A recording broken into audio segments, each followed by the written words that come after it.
ഓരോരുത്തരും അവരവരുടെ ജീവിതം ചിന്തിക്കുക. അതല്ല, വീട്ടിലേക്ക് നീ ചെല്ലുമ്പോൾ തന്നെ കോളിമ്പലടിക്കുക, നീ വരുന്നതും പ്രതീക്ഷിച്ച് നേരത്തെ കാത്തിരിക്കുക. നമ്മൾ ഭാര്യയോട് നേരത്തെ വരുന്നു എന്ന് അറിയിക്കണമെന്നാണ് ഹദീസാണ്, അത് നബിതങ്ങളുടെ ശൈലിയാണ്. ഇന്ന് പുതിയ ജനറേഷൻ ഏതോ ഒരുത്തം തുടങ്ങി വെച്ചതാണ്, ഏതോ ഒരു ഹൈവാൻ തുടങ്ങി വെച്ച പരിപാടി ഇപ്പം എല്ലാവരും കാണിക്കണം. എന്ത്? ഗൾഫിൽ നിന്ന് തന്നെ അവൻ പതുക്കെ മൊബൈൽ എടുത്ത് വെച്ചിട്ട് ഇങ്ങനെ ക്യാമറയും തിരിച്ചു പിടിച്ചുകൊണ്ട് തുടങ്ങുക പരിപാടി. രാത്രിയിൽ ഒളിച്ചും പാത്തും അവിടുന്ന് ഫ്ലൈറ്റിൽ കയറുന്നു, വരുന്നു, ടിക്കറ്റ് എടുത്ത് ഇങ്ങനെ വരുന്നു, എയർപോർട്ടിൽ ഇറങ്ങി കൂട്ടുകാരനുമായിട്ട് വരുന്നു. പാതിരാത്രി സമയത്ത് ഡോർ തുറക്കും, ബെല്ലടിക്കുന്നു, ഉടനെ ഇങ്ങനെ കോട്ടുവായി വിട്ടുകൊണ്ട് ഉമ്മ വരുമ്പോൾ ക്യാമറ കാണിച്ചു കൊടുക്കുക. സർപ്രൈസ്. ഇത് വിശുദ്ധ ഇസ്ലാമിൽ പെട്ടതല്ല, അതാദ്യം പഠിക്കരുത്. നമ്മുടെ തലമുറകൾ അത് ചെയ്യുന്നുണ്ടെങ്കിൽ മലബാറിന്റെ മക്കൾ ഒരിക്കലും ഇത് ചെയ്യരുത്. വിശുദ്ധ ഇസ്ലാമിൽ പെട്ടതേ അല്ല, ഇസ്ലാമിന്റെ ശരിയല്ലത്. അങ്ങനെ സർപ്രൈസ് കൊടുക്കുന്ന വിസിറ്റ് ഉണ്ടല്ലോ, അത് ഇസ്ലാമിൽ പെട്ടതല്ല. നബിയുടെ ചരി എടുത്തു നോക്കി, നേരത്തെ തന്നെ നബി സല്ലല്ലാഹു അലൈഹി വസല്ലമ തങ്ങൾ ഒരു ദൂതനെ അയക്കും. അർസല ഇലൈഹിം റസൂലൻ, ഒരു ദൂതനെ പ്രവാചകൻ പറഞ്ഞേക്കും. ഞാൻ വരുന്നുണ്ട്, ഇന്ന സമയത്താണ് എത്തുക, പ്രവാചകർ എത്തുന്നുണ്ട്, നേരത്തെ അറിയിക്കാൻ. അവ കുടുംബക്കാരതിനു വേണ്ടി ഒരുങ്ങി റെഡിയായി കാത്തു നിൽക്കും. അതിന് വേണ്ടത്. ഇതിങ്ങനെ ഒളിച്ചും പാത്തുമൊക്കെ ചെന്ന് കയറുന്നത് സംശയരോഗത്തിന്റെ ലക്ഷണമാണ്. അതൊന്നും ഗുണമുള്ള കേസല്ല. പാതിരാത്രി ചെന്നിട്ട് വാതിൽ പൊളിച്ച് ഓട് പൊളിച്ച് ചാത്ത് കയറുക, പുറകുവശത്തോടെ ചെന്നിട്ട് ബെല്ലടിക്കുക, കുളിമുറി നിറങ്ങി വരുന്ന ഉമ്മായി ഓടിച്ചെന്ന് കെട്ടിപ്പിടിക്കുക. എന്നിട്ട് അവര് മൊബൈലിൽ മേലെ ഇങ്ങനെ കാണിക്കുമ്പോൾ അവര് മറഞ്ഞു നിൽക്കുന്നുണ്ടോ, ഇവൻ വീണ്ടും കുളിമുറിക്കകത്തോട്ട് കയറിച്ചല്ലോ. ക്യാമറയൊക്കെ ഉണ്ട്, വേറൊരുത്തൻ, അതിനുവേണ്ടി ഒരുത്തൻ, ഒരു ക്യാമറമാൻ. ഇതൊക്കെ ഇപ്പം നിലക്കുന്ന ഏറ്റവും വലിയ നാശങ്ങളാണ്. അതൊക്കെ വലിയ വിപത്താണ്. അള്ളാഹു നമ്മളെ കാക്കട്ടെ. ഇന്നത്തെ ജനറേഷൻ കാണിച്ചു കൂട്ടുന്ന ചില കോപ്രായമാണത്. ഒരിക്കലും വിശുദ്ധ ഇസ്ലാമിൽ പെട്ടതല്ല, നല്ല ശൈലിയല്ലത്. മറിച്ച് നേരത്തെ തന്നെ അറിയിക്കുക പ്രവാചകരുടെ ചര്യയായിരുന്നു അത്. മാത്രമല്ല, ഒരു വീട്ടിൽ അറിയിപ്പ് കൊടുക്കാതെ ചെന്ന് ചേരരുതെന്നാണ് പ്രവാചകൻ അരുളിയിട്ടുള്ളതും. സലാം പറയാതെ തന്നെ അസ്സലാമു അലൈക്കും എന്ന് വീടിന്റെ മുന്നിലെത്തിയാൽ തന്നെ 3 പ്രാവശ്യം ഉറക്കെ പറയണമെന്നാണ്. ഒന്ന് പറഞ്ഞു കേട്ടില്ല, വീണ്ടും പറയണം, മൂന്നാമതും പറയണം. 3 വട്ടം പറഞ്ഞിട്ടും കേട്ടില്ലെങ്കിൽ തിരിച്ചു പോകണം. പരിശുദ്ധ പ്രവാചകൻ ഖുർആൻ മുഖേന സൂറത്തുൻ നൂർ വ്യക്തമായി അള്ളാഹു പഠിപ്പിക്കാൻ. അതുകൊണ്ടാണ് സ്ത്രീകൾക്ക് അല്ലിമൂഹുന്ന സൂറത്തുൻ നൂർ, പ്രവാചകരുടെ അധ്യാപനമുണ്ട്. സൂറത്തുൻ നൂർ പെണ്ണുങ്ങളെ പ്രത്യേകം പഠിപ്പിക്കണേ നബി മുഹമ്മദ് മുസ്തഫ. കാരണം അതിൽ ഇത്തരത്തിലുള്ള ആശയങ്ങളും വിഷയങ്ങളും ധാരാളം ഉൾപ്പെട്ടിട്ടുണ്ട്. ഇന്നത്തെ തലമുറ അറിയണം. പലർക്കും അതറിയില്ല. അതുകൊണ്ടുണ്ടാകുന്ന നാശനഷ്ടങ്ങളാണ് ഇതൊക്കെ. ഒരു വീട്ടിലേക്ക് എത്തുമ്പോൾ അസ്സലാമു അലൈക്കും, വീട്ടുകാരത് കേട്ടവർ പ്രതികരിച്ചാൽ റാഹത്ത്. 2ാമത്തെ വട്ടവും പ്രതികരിച്ചില്ലെങ്കിൽ അസ്സലാമു അലൈക്കും. 3ാമത്തെ വട്ടവും പ്രതികരിച്ചില്ലെങ്കിൽ വീണ്ടും അസ്സലാമു അലൈക്കും. അനുവാദം ചോദിക്കാൻ, അല്ലാതെ ഒരു വീട്ടിൽ ചെന്ന് നേരെ കതവ് തുറക്കാൻ പാടില്ല. അങ്ങനെ കയറിയ വ്യക്തിയെ പ്രവാചകർ തിരിച്ചു വിട്ടിട്ട് സലാം പറഞ്ഞ് പ്രവേശിക്കാൻ, ഞാൻ അങ്ങോട്ട് പ്രവേശിക്കട്ടെ, അലിജു, ഞാൻ അങ്ങോട്ട് കടക്കട്ടെ എന്ന് അനുവാദം ചോദിച്ച് കയറി വരാൻ നബി മുഹമ്മദ് മുസ്തഫ. അങ്ങനെ കയറാവുള്ളൂ. റസൂലുള്ളാഹി സ്വല്ലല്ലാഹു അലൈഹി വസല്ലമ തങ്ങൾ ഈ സംഭവം സ്വഹാബത്തിനോട് പറയുമ്പോൾ സ്വഹാബികളിൽ പെട്ടതായ ജാബിർ റളിയല്ലാഹു തആല അൻഹു അല്ലാഹുവിന്റെ റസൂലിനോട് പറയുകയാണ്, യാ റസൂലല്ലാഹ്, നബിയേ നബിയേ, എനിക്കെന്റെ മാതാവ് മാത്രമാ, എന്റെ വീട്ടിൽ എന്റെ ഉമ്മ മാത്രമാണുള്ളത്. അതുകൊണ്ട് തന്നെ അനുവാദം ചോദിക്കാതെ കടന്നു ചെല്ലാമോ റസൂലേ? അല്ലാഹുവിന്റെ റസൂല് പറയുകയാണ്, ഇല്ല ഇല്ല ഇല്ല ഇല്ല, ചെയ്യാൻ പാടില്ല. നമ്മുടെ മലബാർ ഭാഗത്ത് പ്രത്യേകിച്ച് ഒരു പൊതുവെ ഒരു ചെയ്തിയുണ്ട്. എങ്ങനെ ഫ്രണ്ടിൽ നല്ല ഗ്രില്ല് പിടിപ്പിച്ചിട്ട് പൂട്ടിട്ടിട്ട് പോകും, പുറകിലത്തെ സംഭവം എല്ലാം തുറന്നിട്ടിരിക്കുകയാണ്. എല്ലാവരും പുറകു വഴിയാണ് അകത്തോട്ട് കയറി ചെല്ലുന്നത്. ആണോ? മിക്ക വീടുകളിൽ അങ്ങനെയുണ്ട്. അത് നല്ല സ്വഭാവത്തിൽപ്പെട്ടതല്ല. വീടിന്റെ ഫ്രണ്ടിലൂടെയാണ് എപ്പോഴും കിടക്കേണ്ടത്. ഫ്രണ്ടിലാണ് എപ്പോഴും സന്ദർശനവും, ഫ്രണ്ടിലൂടെ തന്നെയാണ്. വീട്ടുകാരായാൽ പോലും പെണ്ണുങ്ങൾ അവരടുക്കള ഭാഗത്തിലൂടെ വരുന്നു, എന്നാലും നമ്മളെ സന്ദർശിക്കാൻ വരുന്ന പൊതുവായിട്ട് വരുന്നവർ അവർക്കൊക്കെ അവിടെ അന്യപുരുഷന്മാരുണ്ടെങ്കിൽ അവർ ഭാഗത്തൂടി പോകുന്നു, ഓക്കെ. അല്ലാത്തപ്പോഴെപ്പോഴും ഫ്രണ്ടിലത്തെ ഗേറ്റ് എപ്പോഴും ഓപ്പൺ ആയിരിക്കണം. ഓപ്പൺ എന്ന് പറഞ്ഞാൽ ആവശ്യത്തിന് വരുമ്പോൾ ഒരു ബെല്ലടിക്കുമ്പോൾ ഇവിടെ ഓപ്പൺ ആക്കണം. ഭയങ്കര പോരെന്ന് പറഞ്ഞാൽ അടുക്കളയെ കൂടെയാണ് കയറ്റിക്കൊണ്ടുപോകുന്നത്. അത് നല്ലതല്ല. അതൊന്നും ഒരു യഥാർത്ഥ മോമിനിന്റെ ചര്യയിൽപ്പെട്ടതല്ല. എപ്പോഴും ഫ്രണ്ടിലൂടെ തന്നെയാണ് കിടക്കേണ്ടത്. എന്നാ പിന്നെ അവിടെ ഭിത്തി കെട്ടി അടച്ചേക്ക്, ഇതിലെ കൂടെ ഇനി പ്രവേശനം ഇല്ലെങ്കിൽ. മയ്യത്ത് കൊണ്ടുപോകാനും ഇറക്കാനും മാത്രമാണ് ഈ വാതിലെങ്കിൽ എന്തിനാണ് ഇങ്ങനെ വെച്ചിരിക്കുന്നത്? അതൊക്കെ വളരെ ശ്രദ്ധിക്കണം. അബദ്ധങ്ങളാണ്, ആരൊക്കെയോ ചെയ്തു വെച്ച ചില ചെയ്തികളാണ്. ഈ കാണിക്കുന്ന പ്രവണതകളൊക്കെ മാറ്റി ദീനിലേക്ക് തന്നെ വീണ്ടും പഴമയിലേക്ക് തന്നെ തിരിച്ചു വരും. അള്ളാഹു തൗഫീഖ് നൽകട്ടെ. ഇത് ഒരുപാട് വാതിലുകൾ കൂടി എണ്ണം കൂടിയപ്പോഴത്തേക്ക് നമ്മൾ ചെയ്തു വെച്ചിരിക്കുന്ന പ്രവർത്തനങ്ങളാണ്. ജാബിർ റളിയല്ലാഹു തആല അൻഹു പറയുകയാണ്, നബിയേ നബിയേ, എനിക്കെന്റെ ഉമ്മ മാത്രമാണ് വീട്ടിലുള്ളത്.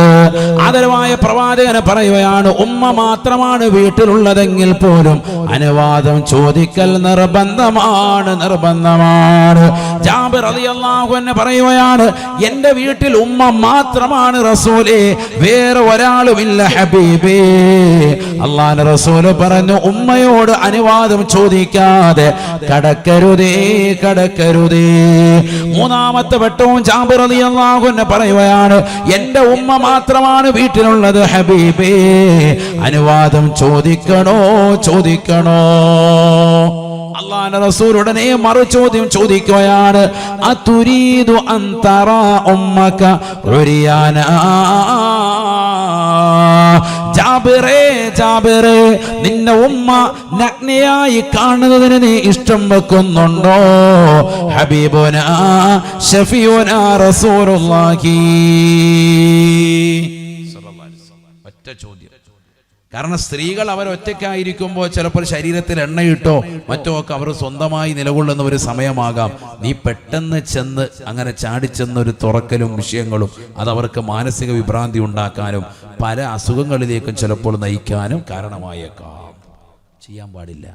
ഒറ്റയ്ക്കാണെങ്കിൽ പോലും, ഭാര്യ വീട്ടിൽ ഒറ്റയ്ക്കാണ്, നമ്മൾ മാത്രമേ ഉള്ളൂ, ചുമ്മാ സലാം പോലും പറയാതെ അകത്തോട്ട് എന്നിട്ട് പാട്ടും പാടി കയറി ചെല്ലാൻ പാടില്ല. എപ്പോ ചെന്നാലും അസ്സലാമു അലൈക്കും ഉറക്കെ സലാം പറയണം. അതിന് ഇന്ന് കൊടുക്കുന്ന ഒരു സിമ്പലാണ് എന്ത് കോളിംഗ് ബെല്ല്. അത് മാത്രം കൊണ്ടായില്ല, അതൊക്കെ പാശ്ചാത്യർ കൊണ്ടുവന്നതാണ്. നമ്മുടെ ശൈലി അസ്സലാമു അലൈക്കും പറയണം. അങ്ങനെ സലാം പറയും. ഭാര്യയോട് നിങ്ങൾ സലാം പറയുമ്പോൾ തീർച്ചയായും നിങ്ങൾക്കിടയിലുള്ളതാകുന്ന സുഹബത്ത്, ആ സ്നേഹബന്ധം ഊട്ടിയുറപ്പിക്കപ്പെടും. ഒരു മോമിനായ മനുഷ്യൻ മറ്റൊരു മോമിനെ കണ്ട് സലാം പറഞ്ഞാൽ ഉണ്ടാകുന്ന നേട്ടങ്ങൾ പണ്ഡിതന്മാർ വിശദീകരിച്ചിട്ടുണ്ട്. മുത്തുനബിയുടെ ഹദീസ് വെച്ചുകൊണ്ട് തന്നെ സലാം പറയുമ്പോൾ സ്നേഹം വർദ്ധിക്കും. അള്ളാഹു തൗഫീഖ് നൽകട്ടെ. അസ്സലാമു അലൈക്കും, അതിനകത്ത് ഭയങ്കര സംഭവമാണ്. അള്ളാഹുവിന്റെ നാമമാണ് സലാം.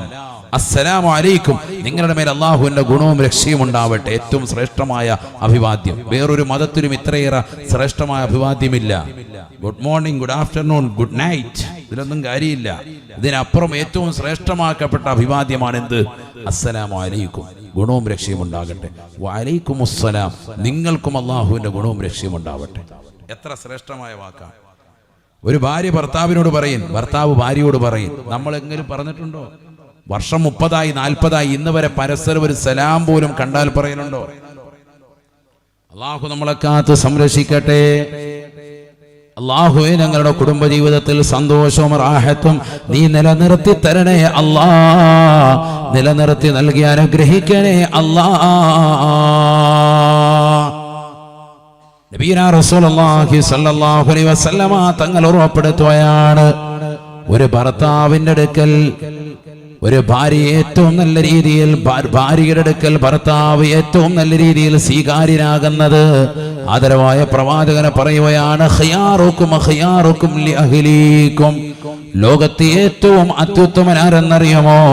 സ്വന്തം ഭാര്യയുടെ ഗുഡ് സർട്ടിഫിക്കറ്റ് ലഭിച്ചവനാണ് എന്ന് ഹബീബ് മുഹമ്മദ് മുസ്തഫ.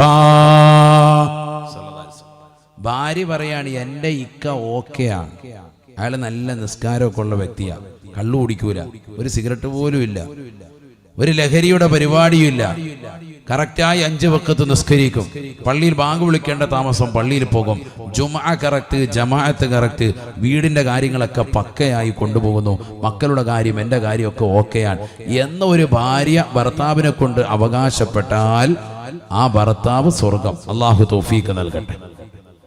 ലോകത്തെ ഏറ്റവും ഉത്തമൻ അവരാണ്. ഭാര്യയുടെ ഗുഡ് സർട്ടിഫിക്കറ്റ് കിട്ടണം.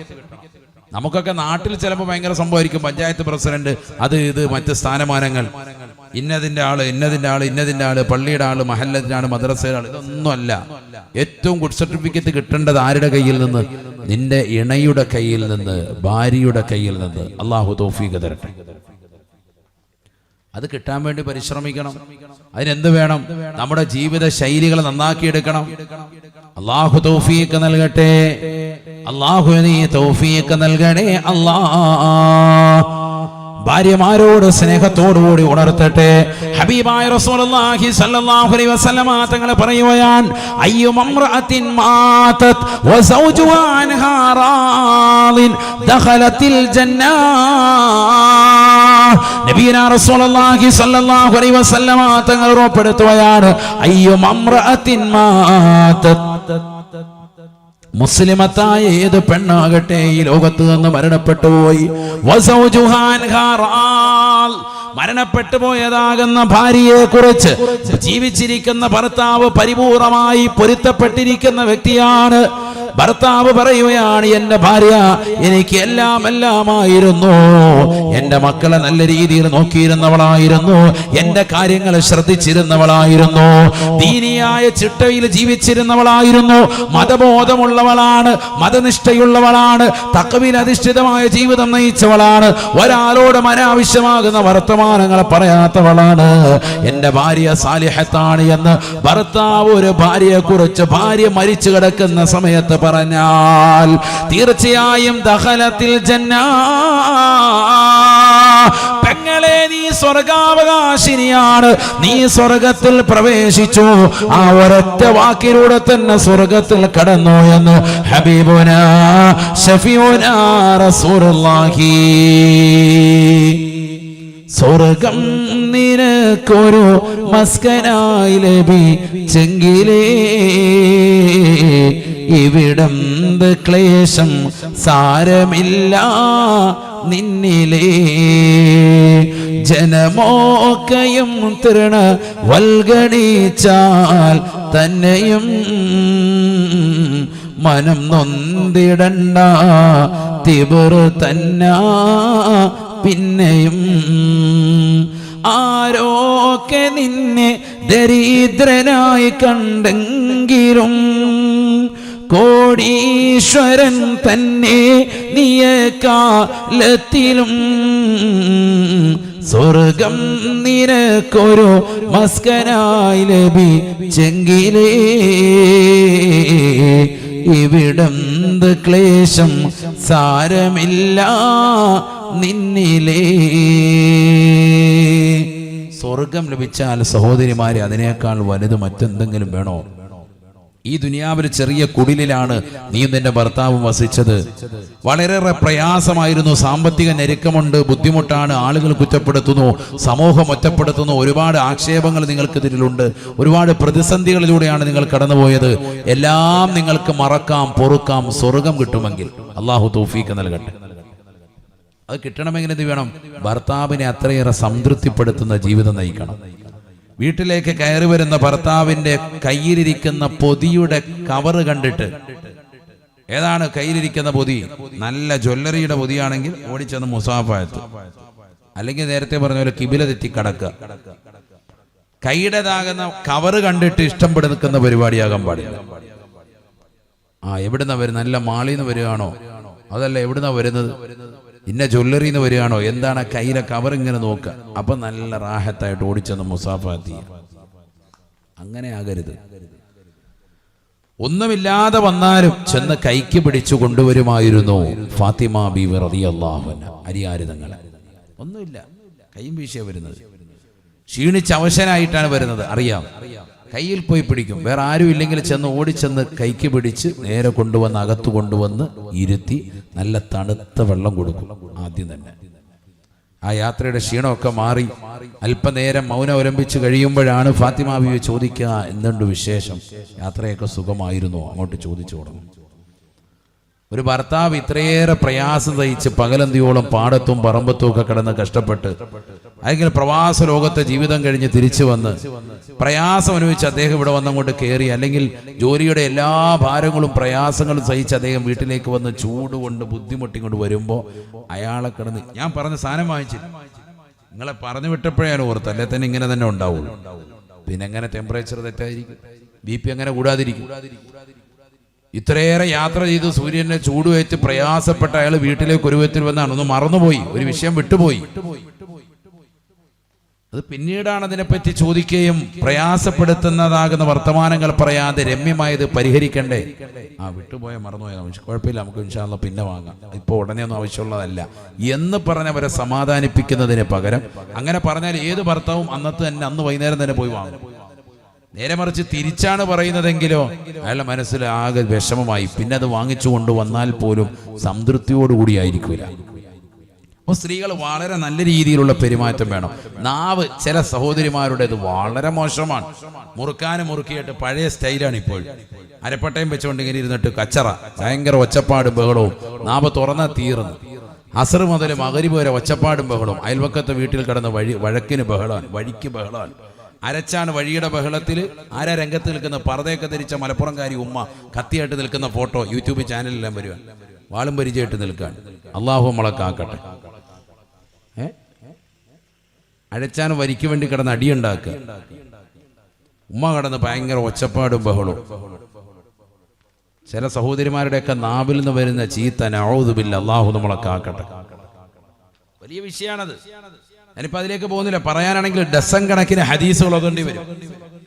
നബീന റസൂലുള്ളാഹി സ്വല്ലല്ലാഹു അലൈഹി വസല്ലം തങ്ങൾ പറഞ്ഞില്ലയോ, റഅയ്തുന്നാർ വറഅയ്തു അക്സറ അഹ്ലിഹാ അന്നിസാ.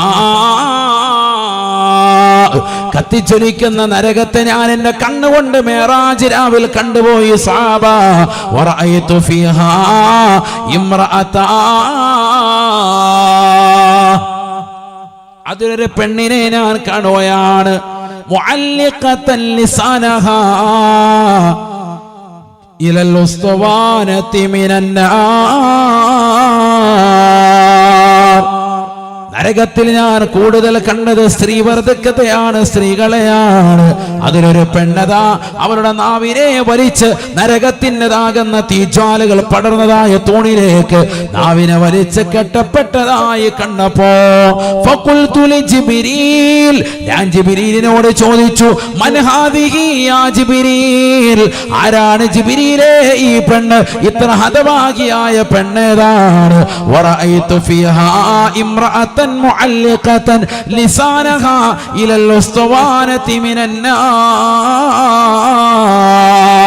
നരകത്തിലെ തീജ്വാലകൾ പടർന്നതാകുന്ന തൂണിലേക്ക് നാവ് വലിച്ച് നീട്ടപ്പെട്ട് കെട്ടപ്പെട്ട നിലയിൽ നിലകൊണ്ടതായ ആ പെണ്ണ് ഏതാണ് ജിബ്രീലേ? ഒന്നറിയിച്ചു തന്നാലും ഹബീബേ. ആദരവായ പ്രവാചകരോട് ജിബ്രീൽ അലൈഹിസ്സലാം പറഞ്ഞു അത്രേ, ഹദിഹി ബദിയത്തുൽ ലിസാൻ ഐ തവീരത്തുൽ ലിസാനി യാ റസൂലല്ലാഹ്. സദാസമയവും മോശപ്പെട്ട വർത്തമാനങ്ങൾ പറഞ്ഞ് 40 കൊല്ലം 50 കൊല്ലം ഭർത്താവ് സേവനം കൊടുത്താലും ഖിദ്മത്ത് ചെയ്താലും വേണ്ട രീതിക്കുള്ളതാകുന്ന സർവ്വതും കൊടുത്താലും എന്റെ ഭർത്താവ് എനിക്ക് ഒന്നും തന്നില്ല എന്ന് 41ാമത്തെ കൊല്ലത്തിൽ അവകാശപ്പെടുന്ന സൈസ് പെണ്ണ, വർത്തമാനം മോശമായ പെണ്ണാണ്. ഹാദിഹി ബദിയത്തുൽ ലിസാൻ ഐ തവീരത്തുൽ ലിസാനി യാ റസൂലല്ലാഹ്. നാട്ടുകാരോട്, കൂട്ടുകാരോട്, സമൂഹത്തോട്, സമുദായത്തോട്, കൂട്ടുകാരികളോട് വാട്സാപ്പിൽ ചാറ്റിംഗ് നടത്തിയിട്ട് പറയുകയാ, എന്റെ ഭർത്താവിന് ഒന്നിനും കൊള്ളുകയില്ല. നാട്ടുകാരോട്, സമൂഹത്തോട്, അയൽവാസികളോട്, എല്ലാവരോടും ഭർത്താവിനെ കുറിച്ച് ആവശ്യമില്ലാത്തത് പറഞ്ഞ് സ്വന്തം ഭർത്താവിനെ ഇകഴ്ത്തി നടക്കുന്ന പെങ്ങളില്ലേ? നാവ് മോശമായ പെങ്ങളില്ലേ? സഹോദരിമാരില്ലേ? അത്തരത്തിലുള്ള പെണ്ണിനെയാണ് നാവ് വലിച്ച് നരകത്തിന്റെ തൂണിനോട് ചുറ്റപ്പെട്ടതായി നബിയേ തങ്ങളീ കണ്ടത് എന്ന് ജിബ്രീൽ എന്നോട് പറഞ്ഞു എന്ന് ഹബീബ് മുഹമ്മദ് മുസ്തഫ. വളരെ ശ്രദ്ധിക്കണം. നാവൊക്കെ വളരെ ശ്രദ്ധിക്കേണ്ട വിഷയമാണ്. ഒന്നുമില്ലെങ്കിലും മിണ്ടാതിരുന്നാൽ മതി, വലിയ കൂലിയാണ്. ചിലരുണ്ട്, ചില സദസ്സിൽ 10 പേരെ കിട്ടിയ ഭയങ്കര ഒച്ചപ്പാടും ബഹളമാണ്. എന്തെങ്കിലുമൊക്കെ സംസാരിക്കണം, ഒന്നിലെ രാഷ്ട്രീയം പറയണം, അല്ലെങ്കിൽ എന്തെങ്കിലും സമുദായത്തിന് വിഷയം പറയണം, എന്തെങ്കിലുമൊക്കെ പറഞ്ഞു. അല്ലെങ്കിൽ ഉസ്താമാരെ കുറച്ച് ഇറച്ചി തിന്നണം, മുത്തല്ലിങ്ങൾ കുറച്ച് അതിൻ്റെ കൂട്ടത്തിൽ കുറച്ച് പച്ചക്കറി വെച്ച് തിന്നണം, ഇങ്ങനെ എന്തെങ്കിലുമൊക്കെ പറഞ്ഞുകൊണ്ടിരിക്കും. ചിലർക്ക് അങ്ങനെയുണ്ട്, എന്തെങ്കിലും കലവിലിങ്ങനെ നാക്ക് വെറുതെ വയ്ക്കത്തില്ല. എല്ലായിടത്തും ഉണ്ടത്. അള്ളാഹു നമ്മളെ കാക്കട്ടെ. ചിലർ പള്ളിയിൽ വരുന്നതിനെ സുബഹി നിസ്കരിക്കാൻ വരുന്നതിനെ സുബഹി കഴിഞ്ഞിട്ട് ചായക്കടയിൽ പോയിട്ട് ഫനായും വസാദും പറയാനാണ്. അതിന്റെ കിതാബ് മൂപ്പറയിലുണ്ട്. അവിടെ പോയിട്ട് അത് തുറന്നു നോക്കും. ഫനായുടെ കിതാബ് ആദ്യം 1 മണിക്കൂർ, അത് കഴിയുമ്പോൾ അത് ഓതി തീർന്നവർക്ക് ഫസാദിന്റെ കിതാബ് 2 കിതാബ് ഓതി. സബക്ക് പള്ളിയിലെ ഉസ്താദ് അവിടെ സബക്ക് നടത്തുമ്പോൾ ഇവിടെ വേറെ സബക്ക്. അള്ളാഹു നമ്മളൊക്കാക്കട്ടെ. 8 മണി വരെ 8 ഗ്ലാസ് ചായയും കുടിക്കും. ചിലപ്പോൾ 1 ഗ്ലാസ് ചായ ആയിരിക്കും, അത് തണുത്ത അറിയാലും വീണ്ടും വേണ്ടിയിരിക്കും, അത് ചൂടാക്കി തന്നേക്കെന്ന് പറയും. അങ്ങനത്തെ തേപ്പുണ്ട് 6 പിശുക്കൻ. എന്നിട്ടും പിന്നെ ഇരിക്കും. അവസാനം കടക്കാരൻ തൊഴുത് കയ്യിൽ ഇറക്കി വിടും. വേറെ കച്ചവടക്കാർ കയറണം, എൻ്റെ പൊന്നു ആചാരെ ഇറങ്ങിപ്പോകാം, ഒരു കുറ്റി പുട്ട് വന്നേക്കം പോയിക്കോളം പറയും. അങ്ങനെയാണ് മൂപ്പർ ഇറങ്ങിപ്പോകുന്നത്. ഇത് മിക്ക സ്ഥലത്തും ഉള്ളതാണ്. രാവിലെ സുബൈക്ക് വരുന്നത് തന്നെ എന്തിനാ? സുബൈ കഴിഞ്ഞ് ഈ കടയിൽ വന്ന് ഫനായും വസാദും പറയാനാണ്. അങ്ങനെ ഉണ്ടാകില്ല. അല്ല സുബൈസ്കരിക്കല്ല മൂപ്പരെ ലക്ഷ്യം. കരം കഴിഞ്ഞിട്ട് ഈ കടയിൽ പോയിട്ട് വാ തുറക്കണം. അല്ലാ, സുബൈക്ക് പള്ളിക്കകത്ത് വന്നാൽ അനങ്ങാതിരിക്കും. ചിലപ്പോൾ ഒരു സലാം പറഞ്ഞിട്ട് ഒന്ന് ഒച്ചപ്പാടുണ്ടാക്കും. എല്ലാവരും പള്ളിക്കകത്ത് കയറി കാമത്ത് കൊടുക്കുന്നതിന് തൊട്ടു മുമ്പേ ഹാജിയാർ വരുവുള്ളൂ. അവിടെ കയറി വന്നിട്ട് അസ്സലാമു അലൈക്കും. അപ്പൊ എല്ലാവരും ഹാജിയാർ വന്നിട്ടുണ്ട്. ളുഹറിന് കൂട്ടിയിടിച്ചാൽ പോലും സലാം പറയാത്ത ആളാ. അസറിനും അതേപോലെ തന്നെ സുബൈക്ക് മാത്രം ഒരു സലാം പറിച്ചു. അതിന്റെ ഉദ്ദേശം എന്താ? ഈ തണുപ്പത്ത് ഹാജിയാർ വന്നിട്ടുണ്ട് കേട്ടോ, എല്ലാവരും കണ്ടോണം. ഇതിനാണ് റിയാ എന്ന് പറയുന്നത്, ലോകമാന്യത. അള്ളാഹു നമ്മളെ കാക്കട്ടെ. നിങ്ങൾ മനസ്സിലാക്കി ഇതൊന്നും ഉസ്താമാർക്ക് തിരിയുന്നില്ലെന്നാണോ? ഉസ്താമാർക്ക് ഇതെല്ലാം തിരിഞ്ഞ് ഉസ്താദ് വലൈക്കും അസ്സലാം എന്ന് പറയുമ്പോഴേ മനസ്സിൽ പറയുന്നുണ്ട് ഹൈവാനും കബീർ യാ മൂസ യാ അല്ലാഹ്. അള്ളാഹു നമ്മളെ കാക്കട്ടെ. നിങ്ങൾ ഓർത്ത് ഈ സലാം പറച്ചിലൂടെ ഉസ്താദ് ഭയങ്കരമായിട്ട് മഹബത്ത് കൂടിയെന്ന്. നേരെ തിരിഞ്ഞ സംഭവം. അള്ളാഹു നമ്മളെ കാത്ത് സംരക്ഷിക്കട്ടെ. ഇങ്ങനെയുള്ള ആളുകളുണ്ട്. എന്നിട്ട് പിന്നെ ഭയങ്കരമായി ഫിത്ന. ചിലരോ തസ്ബീഹ് അടിച്ചിട്ട് ഇവനിങ്ങനെ ലെഫ്റ്റ് ഹാൻഡ് റൈറ്റ് അടിച്ചിട്ട് നടക്കുക. എവിടെ? പള്ളിയുടെ വെളിയിൽ കൂടെ, പള്ളിയുടെ വരാന്തയെ കൂടെ ഇവനെ നടത്താം. പള്ളിക്കകത്തിരിക്കുക, എത്തിക്കാഫിരിക്കുക, കിബിലയ്ക്ക് നേരെ അഭിമുഖമായിട്ടിരിക്കുക. കിബില തെറ്റി നടക്കാതെ, കിബില തെറ്റിയിട്ടവൻ നടക്കുന്നു തെക്കോട്ടും വടക്കോട്ടും. എന്നിട്ട് ഇങ്ങനെ അവിടെ ഇവിടെ കാണുന്നതിനൊക്കെ ഒരു സുബ്ഹാനല്ലാഹ് എല്ലും 10 വർത്താനം പറയും, ഒരു അൽഹംദുലില്ലാഹ് പറയും, 33 ഫനാ പറയും. ഇത് തന്നെ കളി. എന്നിട്ട് രാവിലെ പിന്നെ ഉസ്താദിന് കൊണ്ടുവന്നിരുന്ന അട്ടിപ്പാത്രത്തിൽ നിന്ന് ചായ കുടിച്ചിട്ട് വീടോട്ട് പോകും. അങ്ങനത്തെ ആൾക്കാരും. ഇതൊക്കെ നിന്റെ നാവൊന്ന് ശ്രദ്ധിച്ചുകൂടെ? തങ്ങളുടെ അടുക്കലേക്ക് ഒരു അറാബിയായ മനുഷ്യൻ വന്നുകൊണ്ട് അല്ലാഹുവിന്റെ റസൂലിനോട് ചോദിക്കുകയാണ്, ഔസിനി ഔസിനി, എനിക്കൊരു ഉപദേശം നൽകുമോ റസൂലേ?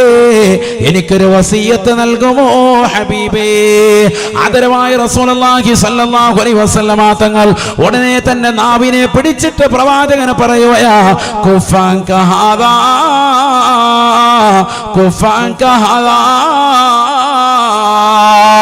പൊന്നുമോനെ, നിന്റെ നാവിനെ ശ്രദ്ധിക്കണേ, ശ്രദ്ധിക്കണേ. ഈ നാവ് കൊണ്ട് നീ ഫനായും ഫസാദും പറയരുതേ. ഒരാള് വന്നുകൊണ്ട് അല്ലാഹുവിന്റെ റസൂലിനോട് ഒരൊറ്റ ഉപദേശം മാത്രം ചോദിക്കുമ്പോ അല്ലാഹുവിന്റെ റസൂൽ ഒരേ ഒരു ഉപദേശം കൊടുക്കുകയാണ്, ഒരൊറ്റ നിർദ്ദേശം കൊടുക്കുകയാ. ദുനിയാവ് വിജയിക്കണോ, ആഖിറം കരഗതമാക്കണോ? കുഫാൻ കഹാദാ. ആവശ്യമില്ലാത്തത് പറയരുതേ, പറയരുതേ. ആവശ്യമില്ലാത്ത പറയരുത്, എന്നാ രക്ഷപ്പെടും. നബി മുഹമ്മദ് മുസ്തഫ. സ്വഹാബത്തിൽ നിന്ന് പ്രമുഖനായ ഒരു സ്വഹാബി വര്യൻ മരണപ്പെട്ടപ്പോ അല്ലാഹുവിന്റെ റസൂലിന്റെ വീട്ടിലേക്ക് സ്വഹാബത്ത് ചെന്നുകൊണ്ട് പറയുകയാണ്, യാ റസൂലല്ലാഹ്, നബിയേ നബിയേ, ഇന്നാലിന്ന വ്യക്തി മരണപ്പെട്ടു പോയി നബിയേ നബിയേ. ഹബീബായ നബി തങ്ങൾ ആ മരണ വീട്ടിലേക്ക് പ്രവാചകൻ ഇതാ കടന്നു വരുകയാണ്, കടന്നു വരുകയാണ്. ഹബീബായ നബി സല്ലല്ലാഹു അലൈഹി വസല്ലമ തങ്ങൾ വീട്ടുമുറ്റത്തേക്ക് എത്തിയപ്പോൾ സ്വഹാബത്ത് വകഞ്ഞു മാറി. അല്ലാഹുവിന്റെ റസൂല് ജനാസ നേരിട്ട് കാണുകയാണ്, പ്രവാചകൻ നേരിട്ട് ദർശിക്കുകയാണ്, ദർശിക്കുകയാണ്. ഹബീബായ നബി തങ്ങൾ നോക്കുമ്പോ പുഞ്ചിരിച്ച് കിടക്കുകയാണ്, പുഞ്ചിരിച്ച് കിടക്കുകയാ. സുബ്ഹാനല്ലാഹ്.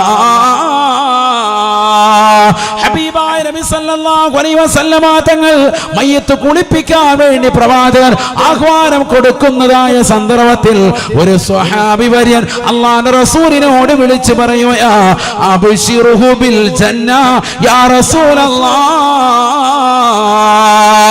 അദ്ദേഹം സ്വർഗാവകാശിയാണെന്ന് ഒന്ന് പറഞ്ഞുകൂടെ ഹബീബേ? അവിടെ നിന്ന് പറയൂ ഹബീബേ. അബൂബക്കർ സ്വർഗത്തിലാണെന്ന് പറഞ്ഞവരല്ലേ, ഉമർ സ്വർഗത്തിലാണെന്ന് പറഞ്ഞവരല്ലേ, ഉസ്മാൻ സ്വർഗത്തിലാണെന്ന് പറഞ്ഞവരല്ലേ, അലിയാര് സ്വർഗത്തിലാണെന്ന് പറഞ്ഞവരല്ലേ, 10 പേരുടെ പേരുകൾ എടുത്തെടുത്ത് സ്വർഗാവകാശിയാണെന്ന് പറഞ്ഞവരല്ലേ. പുഞ്ചിരിച്ച് കിടക്കുന്ന ഈ സ്വാഭിവര്യൻ സ്വർഗത്തിലാണെന്ന് പറയൂ ഹബീബേ. ആദരവായ പ്രവാചകനെ പറഞ്ഞ വാക്യം മലപ്പുറത്തുള്ള എന്റെ പ്രിയപ്പെട്ട ഉപ്പമാര് പഠിച്ചു വെക്കേണ്ട വചനമാണ്, ഉപ്പമാര് കാതിൽ ചേർത്ത് വെക്കേണ്ട വചനമാണ്, ഹൃദയത്തിൽ അനുരാഗം ചേർത്ത് വെച്ചുകൊണ്ട് ചിന്തിക്കേണ്ട വചനമാണ്. ആദരവായ പ്രവാചകനെ പറയുകയാണ്, ഇല്ല സാബാ ഇല്ല സാബാ ഫലഅല്ലഹു അയ്യതകല്ലമ ഫീമാ ലാ യഅനി. ആവശ്യമില്ലാത്ത വർത്തമാനം, ആവശ്യമില്ലാത്തതാകുന്ന ഫനായും ഫസാദും അദ്ദേഹത്തിന്റെ ജീവിതത്തിൽ നാവ് കൊണ്ട് പറഞ്ഞിട്ടുണ്ടാകാം. ഫലഅല്ലഹു അയ്യതകല്ലമ ഫീമാ ലാ യഅനി. ആവശ്യമില്ലാത്ത ഫനായോ ഫസാദോ അദ്ദേഹത്തിന്റെ നാവ് കൊണ്ട് പറഞ്ഞിട്ടുണ്ടാകാം. അതുകൊണ്ട് അദ്ദേഹം സ്വർഗാവകാശിയാണെന്ന് പറയാൻ ഈ മുഹമ്മദില്ല എന്ന് ഹബീബുനാ ശഫീഉനാ റസൂലുള്ളാഹി സ്വല്ലല്ലാഹു അലൈഹി വസല്ലം മനസ്സിലാക്കണം. സ്വർഗാവകാശിയാണെന്ന് പറയാൻ ഞാനില്ല. കാരണം എന്ത്? ജീവിച്ചിരിക്കുമ്പോൾ എന്തെങ്കിലും ഫനായും വസാദും പറഞ്ഞിട്ട് സ്വർഗത്തിൽ പോകാന്ന് കാര്യം കരുതണ്ട. അള്ളാഹു നമ്മളെ കാക്കട്ടെ. മരിക്കുമ്പോൾ നല്ല ചിരിച്ചടക്കം, നല്ല റാഹത്ത് കുട്ടപ്പൻ, ഇയാൾ ഉറപ്പാണ് സ്വർഗത്തിൽ പോകും. അങ്ങനെ തീരുമാനിക്കാൻ വരട്ടെ. ജീവിതത്തിൽ ഫനായും വസാദും പറഞ്ഞുകൊണ്ട് പള്ളിയുടെ തിണ്ണ നിറങ്ങിയവനാണെങ്കിൽ അദാബാൻ. അള്ളാഹു നമ്മളെ കാക്കട്ടെ. അതുകൊണ്ട് നാവ് ശ്രദ്ധിച്ചോ. നബീന റസൂലുള്ളാഹി സ്വല്ലല്ലാഹു അലൈഹി വസല്ലമ തങ്ങൾ ഒരു സമൂഹത്തിന്റെ അരികിലൂടെ നടന്നു പോകുമ്പോ അല്ലാഹുവിന്റെ റസൂൽ അവരോട് പറയുകയാണ്, തഖല്ലലൂ, നാവ് നിങ്ങൾ പല്ലൊന്ന് കുത്തണേ, നിങ്ങളെ പല്ലൊന്ന് കുത്തണേ സ്വഹാബ. ഫഖാലൂ, ഉടനെ അവർ അല്ലാഹുവിന്റെ റസൂലിനോട് പറഞ്ഞു അത്രേ, ഇന്നത്തെ ദിവസം ഒന്നും കഴിച്ചിട്ടില്ല റസൂലേ, ഒന്നും കഴിക്കാത്ത ഭുജിക്കാത്ത ഞങ്ങളോട് വല്ലാത്ത പറച്ചിലായി പോയി ഹബീബേ. പല്ലുകുത്തുന്നത് എന്തിനാണ് ഹബീബേ? ഞങ്ങളൊന്നും കഴിച്ചിട്ടില്ല, കഴിക്കാത്ത ഞങ്ങളോട് പിന്നെന്തിനാ പല്ലുകുത്താൻ പറഞ്ഞത്? പല്ലുകുത്താനേ പൊറോട്ടയും ബീഫൊക്കെ അടിച്ചവനല്ലേ, കുഴിമന്തിയും കിഴി പൊറോട്ടയൊക്കെ അടിച്ചവനല്ലേ പല്ലുകുത്തോണ്ടേ ഉള്ളൂ. നമ്മളെന്തിനു പല്ലുകുത്തണം? ഇന്നൊന്നും കഴിച്ചിട്ടില്ലല്ലോ നബിയെ, പിന്നെ ഞങ്ങളോട് പല്ലുകുത്താൻ എന്തിനാ പറഞ്ഞത്? അപ്പൊ നബി കൊടുത്തൊരു മറുപടിയുണ്ട്. ആ മറുപടി കേട്ടിട്ട് നമ്മൾ ഓരോ കമ്പുമായിട്ട് നടന്നോളാം. അതായിപ്പോ പറയാൻ പോകും. നബീന റസൂലുള്ളാഹി സ്വല്ലല്ലാഹു അലൈഹി വസല്ലമ തങ്ങൾ പറയുകയാണ്, ഇന്നി ലഅറാ ലഹ്മ ഫുനാനിൻ ബൈന ഫനായാകും. സ്വഹാബാ, ഇന്നാലിന്ന മനുഷ്യനെ കുറിച്ച് ഫനായി ഫസാദ് നിങ്ങൾ പറഞ്ഞില്ലേ, അദ്ദേഹത്തിന്റെ പച്ചമാസം നിങ്ങളുടെ പല്ലിനിടയിൽ ഞാൻ കണ്ടുപോയി സ്വഹാബാ. അതാണ് നിങ്ങളോട് കുത്തിക്കളയാൻ പറഞ്ഞത് എന്ന് ഹബീബുനാ ശഫീഉനാ റസൂലുള്ളാഹി. അല്ലാഹു നമ്മളെ കാക്കട്ടെ. അതാണ് ഞാൻ നിങ്ങളോട് എന്ത് പറഞ്ഞത്? തഖല്ലലു, പല്ലൊന്നു കുത്തണേ എന്ന് പറഞ്ഞത്. ഇന്നാലിന്ന മനുഷ്യനെ കുറിച്ച് ഫനായും ഫസാദ് നിങ്ങൾ പറഞ്ഞു, അദ്ദേഹത്തിന്റെ പച്ചമാംസം നിങ്ങളുടെ പല്ലിന്റെ ഇടയിൽ ഇരിക്കുന്നുണ്ട്, അല്ലാതെ യഥാർത്ഥത്തിൽ ആഹാരം കഴിച്ചത് കുത്തിക്കളയാനല്ല. അദ്ദേഹത്തെ കുറിച്ച് ഫനായും ഫസാദും പരദൂഷണം പറഞ്ഞതിന്റെ പേരിൽ പച്ചമാംസം നിങ്ങളുടെ പല്ലിന്റെ ഇടയിൽ ഞാൻ കണ്ടു. അല്ലാഹു നമ്മളെ കാക്കട്ടെ. يا أيها الذين آمنوا لا يسخر قوم من قوم عسى أن يكونوا خيرا منهم ولا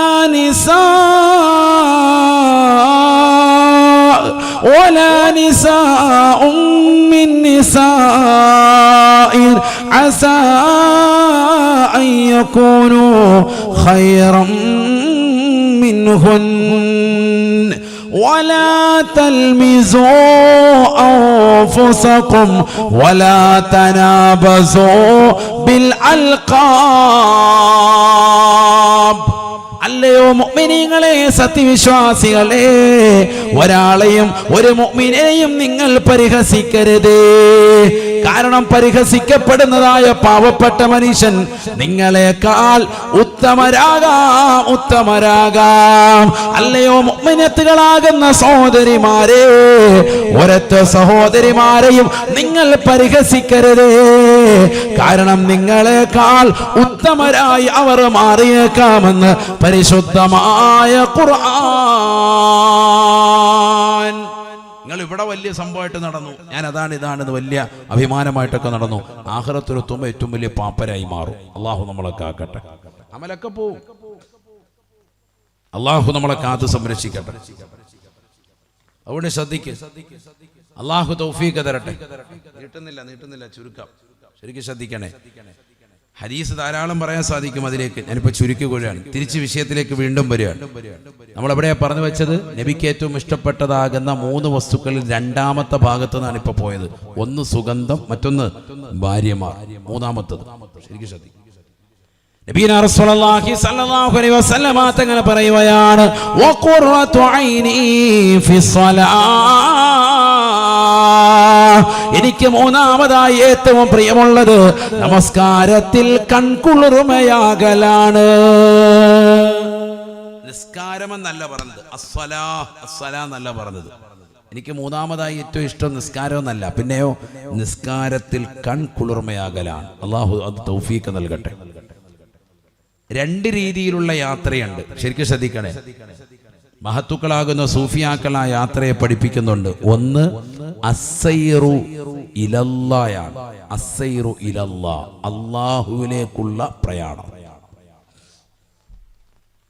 ഹക്കീം സാഹിബേ, ഒന്ന് അല്ലാഹുവിലേക്കുള്ള പ്രയാണം, മറ്റൊന്ന് അസ്സൈറു ഫില്ല, അല്ലാഹുവിലുള്ള പ്രയാണം. ഒന്ന് അള്ളാഹുവിലേക്കുള്ള പ്രയാണം. നമ്മളൊക്കെ ഇപ്പം അതാ നടത്തിക്കൊണ്ടിരിക്കുന്നത്. അള്ളാഹുവിലേക്ക് അടുക്കാനുള്ള വഴികൾ തേടിക്കൊണ്ടിരിക്കുകയാണ്. നിസ്കാരത്തിലൂടെ, നോമ്പിലൂടെ, സക്കാത്തിലൂടെ, ഹജ്ജിലൂടെ, മറ്റു സുഹൃതങ്ങളിലൂടെ അള്ളാഹുവിലേക്ക് അടുക്കാൻ. ഔലിയാക്കളും അമ്പിയാക്കളും മഹത്തുക്കളും ഒക്കെ അള്ളാഹുവിൽ ലയിച്ച് ചേർന്നു. അസ്സൈറു ഫില്ലയാൻ, അള്ളാഹുവിൽ ലയിച്ചു ചേർന്നു. അത്തിപ്പറ്റ ഉസ്താദ്, മഹാനുഭാവനടക്കമുള്ള മഹത്തുക്കൾ, അവരൊക്കെ അള്ളാഹുവിൽ ലയിച്ച മഹത്തുക്കളാണ്. അതൊരു വേറൊരു ദറജയാണ്. അതിലേക്ക് എത്തണം. എത്തിയാൽ ഭയങ്കര മാധുര്യമാണ്. ഇബാദത്തുകൾക്ക് ഭയങ്കര മാധുര്യമാണ്. അള്ളാഹു അത് നൽകി അനുഗ്രഹിക്കട്ടെ. നമുക്കിന്നതില്ലാതെ പോയി. അതില്ലാത്തത് കൊണ്ടാണ് നമ്മൾ റമദാനിൽ പോലും തറാവീഹ് നമസ്കാരം 20 റക്അത്ത് നിസ്കരിക്കാൻ മടി വന്നു പോയത്. മടിയാണ് നമുക്ക്. തറാവീഹ് വേണ്ട, അല്ലാത്ത വക്കത്ത് തന്നെ എടുക്കുക. ഉദാഹരണം, ഒരു കല്യാണം വന്നു, ഞായറാഴ്ച ദിവസമാണ്. ഇബാദത്തിനോട് മാധുര്യമുള്ളവൻ, നിസ്കാരത്തിൽ കൺകുളിർമയാകണമെന്ന് നിയ്യത്തുള്ളവൻ, അവനാ നിക്കാഹിന്റെ മജ്‌ലിസിൽ പങ്കെടുത്താൽ തനിക്ക് ജമാഅത്ത് നഷ്ടപ്പെടുമെന്ന് കണ്ട് അവൻ ഓഡിറ്റോറിയത്തിൽ പോവില്ല. അവൻ അവരോട് പറയും, നേരത്തെ തന്നെ പറഞ്ഞേക്കും, സാധ്യതയില്ല, വരാൻ പറ്റൂല, കാരണം എനിക്ക് ജമാഅത്ത് നഷ്ടപ്പെട്ടു. അതാണ് അവനെ സംബന്ധിച്ച് വലുത്. അല്ലെങ്കിൽ മറ്റൊരു ജമാഅത്തിന് സാധ്യത ഉണ്ടാവണം എങ്കിലൊക്കെ. അപ്പൊ അവ്വൽ വക്കത്തിൽ ജമാഅത്തിൽ പള്ളിയിൽ നമസ്കരിച്ചുകൊണ്ട് നിലകൊള്ളുന്ന ഒരു മുഅ്മിനിനെ സംബന്ധിച്ചിടത്തോളം അവനാ നിക്കാഹിന്റെ സദസ്സ് പോലും അവന് ബുദ്ധിമുട്ടാണ്. കാരണം അവന്റെ ജമാഅത്ത് നഷ്ടപ്പെടും. 12:30 അതുകൊണ്ട് വെച്ചിരിക്കുന്നത് ബാങ്ക് കൊടുക്കുന്ന സമയമാണ്. ഏറ്റവും ശ്രേഷ്ഠമായത് എവിടെ വെച്ച് നടത്തലായിരുന്നു? പള്ളിയിൽ വെച്ച. അത് പലപ്പോഴും അവൻ പറഞ്ഞു നോക്കി, അതൊന്നും അവർ വഴങ്ങിയില്ല. അവർ ഓഡിറ്റോറിയത്തിൽ തന്നെ അവരുടെ സൗകര്യാർത്ഥം അവിടെ തന്നെ വെച്ചു. പക്ഷെ ഇവൻ അവിടെ പോയി കൂടിയാൽ എന്തു പോകും? ജമാഅത്ത് പോകും. ഇവൻ എന്തിനെ മുൻഗണന കൊടുത്തു? ജമാഅത്തിന് മുൻഗണന കൊടുത്തു. നിക്കാഹ് കഴിഞ്ഞിട്ട് വേണം അവിടം വരെ പോയി അവർക്കൊരു ആശംസ നേരാം. അതാണ് അവൻ ശ്രദ്ധിച്ചത്. അതിനാണ് ഖൈർ, അതാണ് ഹലാവത്ത്. എന്തിനോടുള്ളൊരു മാധുര്യം? ദീനിനോടും ദീനിന്റെ കാര്യത്തോടും ഇബാദത്തിനോടും ഉള്ളൊരു മാധുര്യം അവന് കിട്ടിയിട്ടുണ്ട്. അതുകൊണ്ടാണ്. ഇനി അവൻ ഈ നിക്കാഹിന് പങ്കെടുത്തു എന്ന് വെക്കുക. അവൻ അത്രയ്ക്ക് വേണ്ടപ്പെട്ട ആളുടെയാണ്, നിക്കാഹിന് പങ്കെടുത്തു. പള്ളിയിലെത്തിയപ്പോഴത്തേക്ക് ആദ്യ ജമാഅത്ത് കഴിഞ്ഞു പോയി. അവന് മനസ്സിന് ഭയങ്കര വിഷമം. സംഭവം അടുത്ത ജമാഅത്ത് കിട്ടിയിട്ടുണ്ടാവാം, പക്ഷെ എങ്കിൽ പോലും ആദ്യ ജമാഅത്ത് കഴിഞ്ഞു പോയല്ലോ റബ്ബേ എന്ന് ഓർത്ത് മനസ്സിനൊരു ടെൻഷൻ. അതെന്തിന്റെ ലക്ഷണമാണ്? ഇബാദത്തിനോടുള്ള മാധുര്യത്തിന്റെ ലക്ഷണമാണ്. ഇനി വേറൊരു വിഭാഗം നമ്മുടെ കൂട്ടത്തിൽപ്പെട്ട ആളുകൾ, നമ്മളൊക്കെ ഏത് കാറ്റഗറിയിൽപ്പെട്ടതാണ്?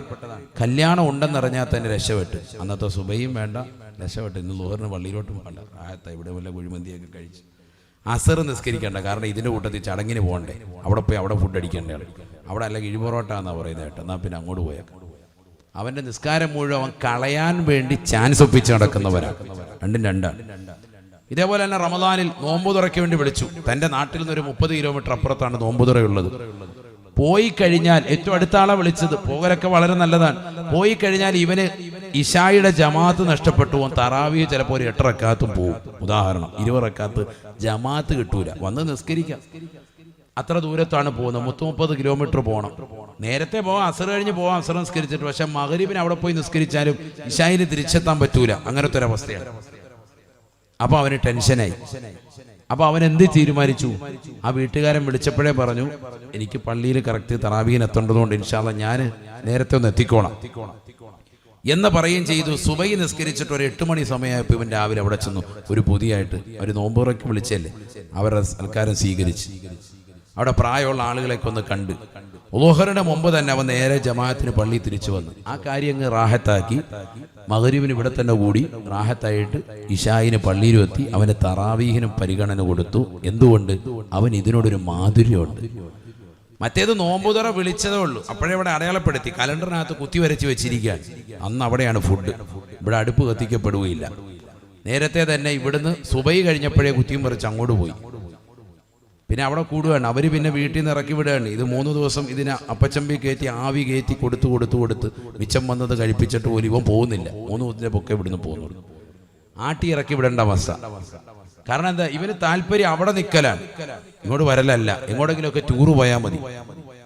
ഇതെന്തിന്റെ ലക്ഷണമാണ്? ഈമാന്റെ കുറവാണ്. അള്ളാഹു നമ്മളെ കാത്തു സംരക്ഷിക്കട്ടെ. അതാണ് നേരത്തെ പറഞ്ഞത്. അസൈറു ഇലല്ലായും ഉണ്ട്, അസൈറു ഫില്ലായും ഉണ്ട്.